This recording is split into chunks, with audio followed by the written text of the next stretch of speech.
Victory! Whoa, that was pretty intense, wasn't it? Sorry for the funny and extraordinary beginning.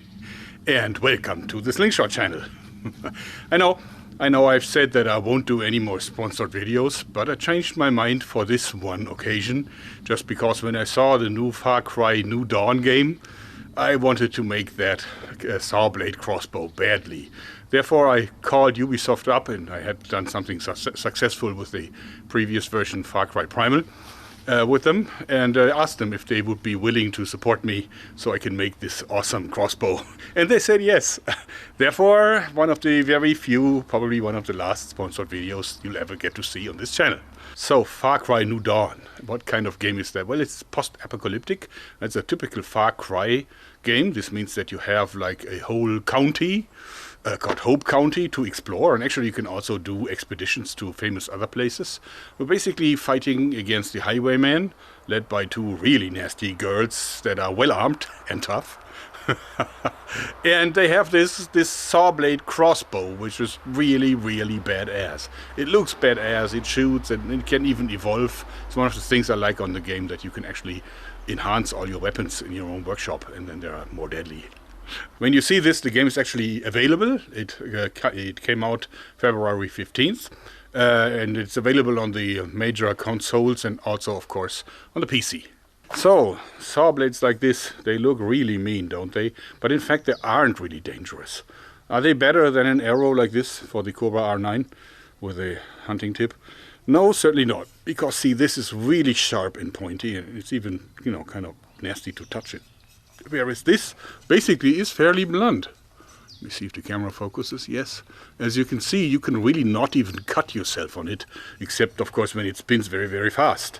It is not done to hurt people. This is designed to cut wood at very high RPMs. And therefore, it doesn't really make very good crossbow ammunition. And if that would be different, then, of course, our predecessors in ancient times would have done crossbows shooting this and not this.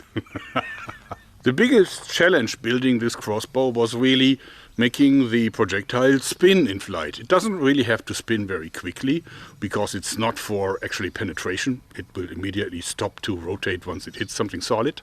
But it is so the fly is stable, since without it, it wouldn't fly. It's like a frisbee without rotation. So let me throw this first without spin and then with a little bit of spin, so you can see the difference.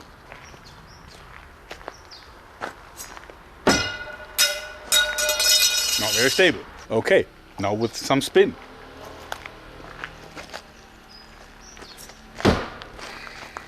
Much better. So this is it.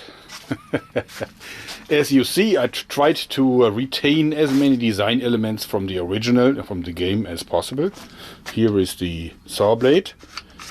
And of course I'm using rubber because this is the Slingshot Channel. It's about 200 pounds of a draw force. And as you see that the trigger is the original like in the game. This means that you have the trigger here. And then when you pull the trigger, actually you can see that this lifts up and down and releases the shot. And of course I try to incorporate design elements. Those are of course for pure decoration, like this pipe and also this bottle, because I think the idea of the original game designers was that this is cocked by pressurized air, which of course is something that couldn't be done here. It's just a dream fantasy of a game, but cool. Now that I slipped off the rubber, you can see how this works. As you see, there's the rack here and a gear underneath the saw blade. And when you move it, it must turn.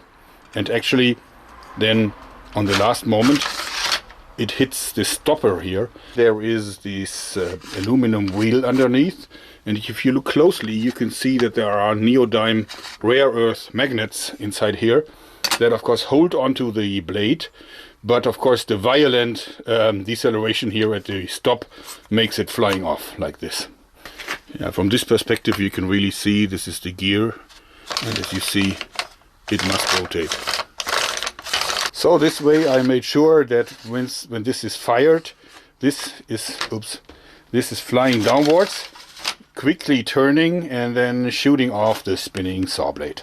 Now of course the sled is quite heavy because it must be very solid, since it's banging hard against the stopper here, and therefore a lot of energy is lost because actually the sled weighs a lot more than the saw blade.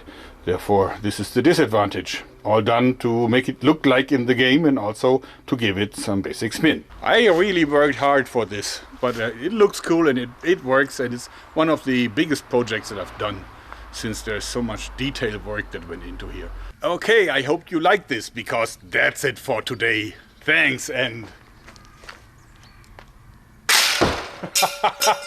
bye-bye. The end of the world was the best thing that ever happened to us.